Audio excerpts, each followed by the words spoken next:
Today we will be learning about the long O sound. This includes OA, O to E, OW, and OE.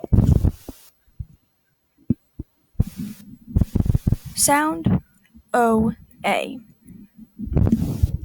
OA makes the long O sound, like in soap,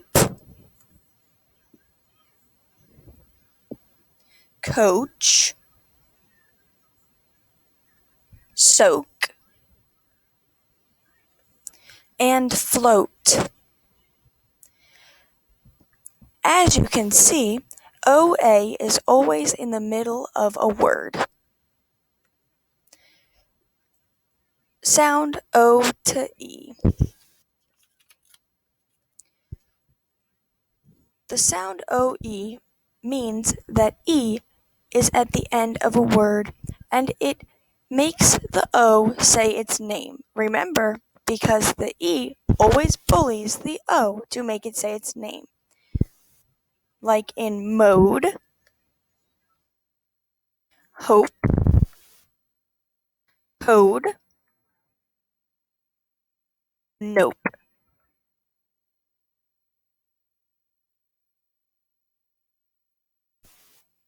The sound OW.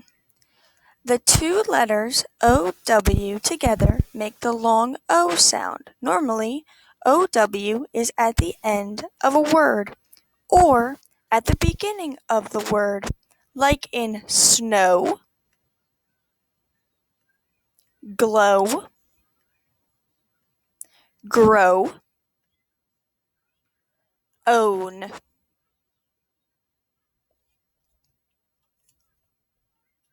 Sound OE.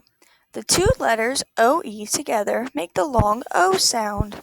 The letters OE are normally at the end of a word, like in toe or hoe. They can also be at the middle of a word. And there you go. You've learned all about the long O sound.